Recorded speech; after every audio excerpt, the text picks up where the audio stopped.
Desensitization to the fur blower dryer Part 3. Now we have been doing touch confidently and had the pipe present.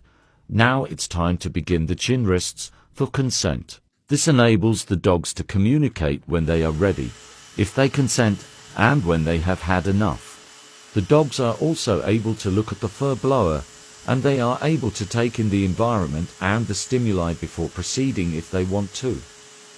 Not being restrained means they can be trusting and confident that they are in control. There's nothing worse for dogs being forced into situations and not being able to flee or consent. This is when a dog feels powerless and has to resort to other means to communicate their fear. This means that the dog has been set up to fail and put into a position that puts their life at risk potentially when they need to escape due to their emotions. In situations like this, us humans can control the environment and the process.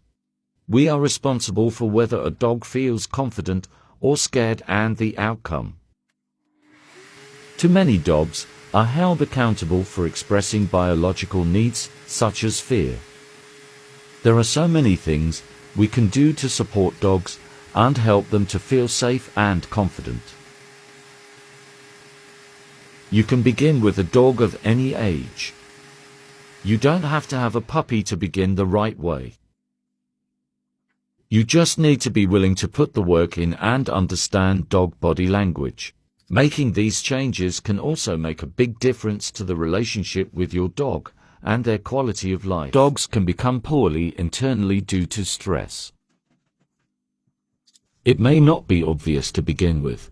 You may see further changes in behavior such as destructive behaviors or an inability to cope with different environments, because your dog will be indirectly communicating that something is wrong.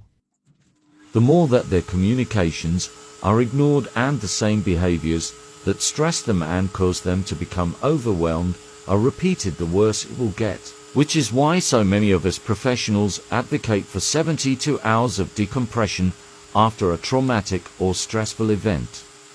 Stress doesn't always have to be lunging, growling or barking. It can be grooming, vet visits, or having to attend public places. Just like us neurodivergent folk cannot cope in different scenarios, dogs are also the same.